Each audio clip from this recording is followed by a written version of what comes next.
Haunted টেলসে আজকের গল্পের destination Sundarban. Sundarban শুধু বনই নয়, এ এক রহস্যময় জঙ্গল, জল আর কাদার এক অনন্ত গোলক ধাঁধা।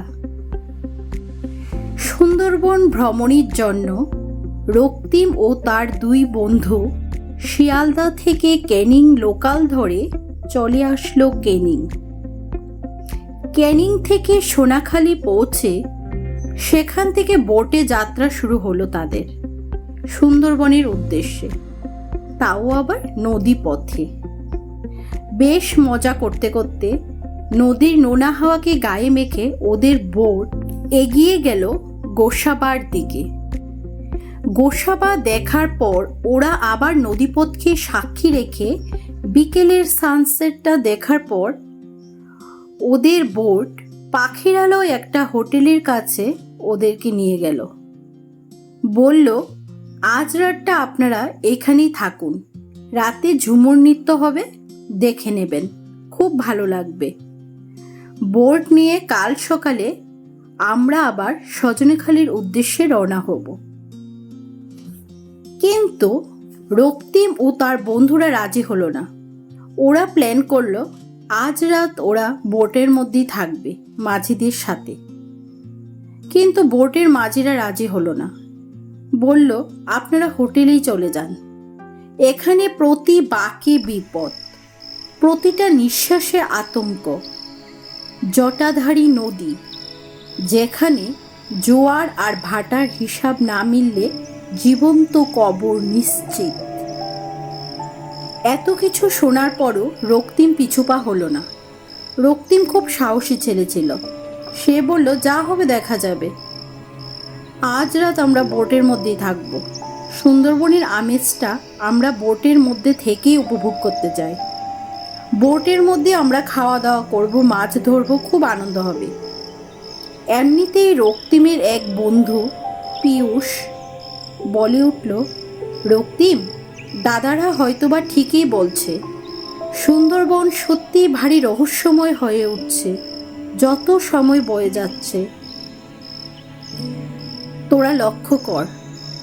পীয়ূষ রক্তিম ও তার আরেক বন্ধু সৃজনকে বলল, তোদের কি আমাদের বইয়ের পাতায় পড়া একটা বাগধারার কথা মনে পড়ে? জলে কুমির আর ডাঙায় বাঘ, যার নাম সুন্দরবন। সুতরাং ভাই, এখানে কোনো বিপদ হলে বাঁচার চান্স নেই। চল, আমরা না হয় হোটেলেই চলে যাই। চারিদিকের ম্যানগ্রোভের অরণ্যগুলি যেন আরো রহস্য হয়ে যাচ্ছে যত অন্ধকার নেমে আসছে। কিন্তু রক্তিম রাজি হলো না। রক্তিম বলল, তোরা হোটেলে চলে যা, আমি বোটেই থাকবো।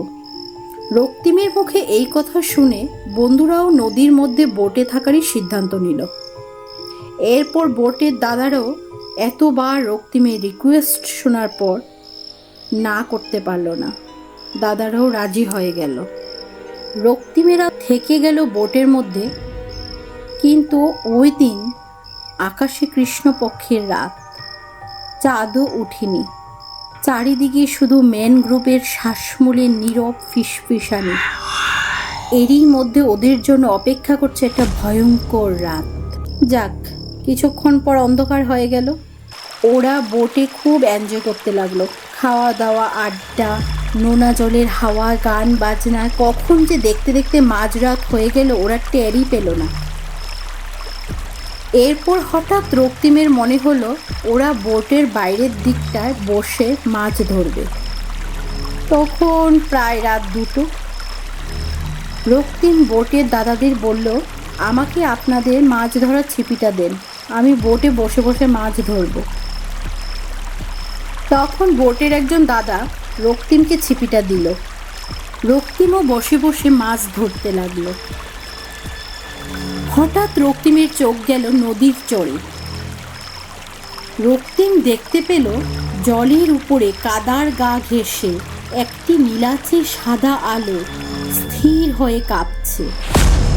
প্রথমে রক্তিমের মনে হলো জোনাকি, কিন্তু পরে ভালো করে দেখল না, জোনাকি তো এত বড় হয় না। তখন রক্তিমের বুকটা ছ্যাদ করে উঠল। আলোটা রক্তিমের থেকে বেশি দূরে নয়, বরং তার দিকে আলোটা এগিয়ে আসছে।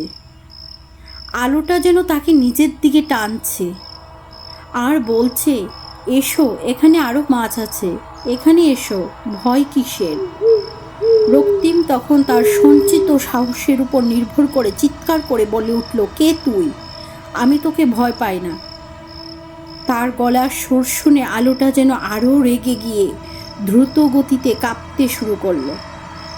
আর তার ভেতরের আকৃতিটা আভাসেভাবে স্পষ্ট হয়ে উঠল।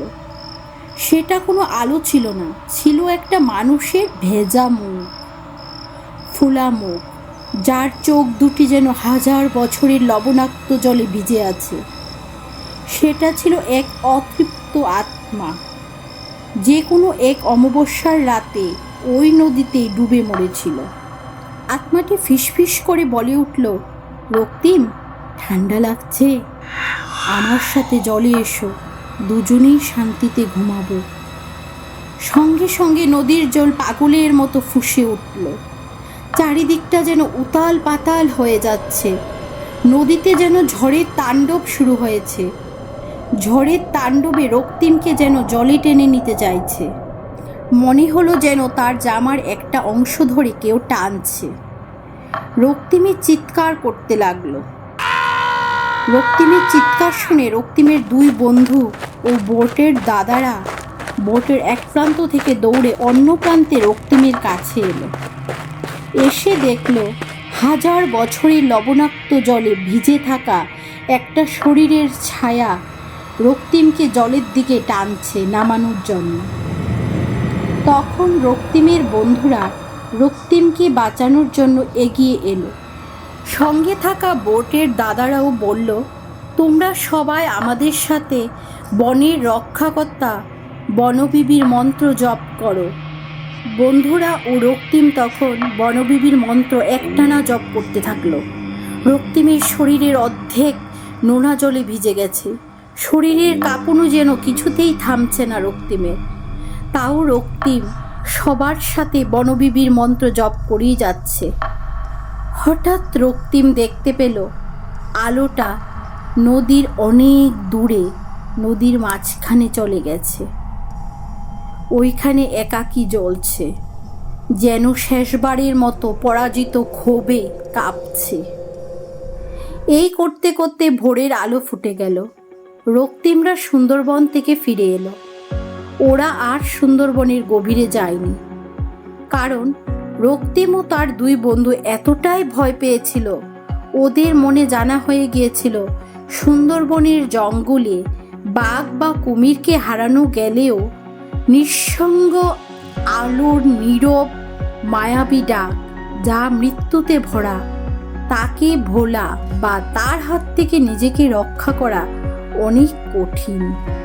তাই ওরা আবার দিনে দিনে সুন্দরবন থেকে ক্যানিংয়ে ফিরে এলো। তো এইরকম নিত্য নতুন গল্প আপনারা যদি শুনতে চান, তাহলে হন্টেড টেলসের পাশে থাকুন। ধন্যবাদ।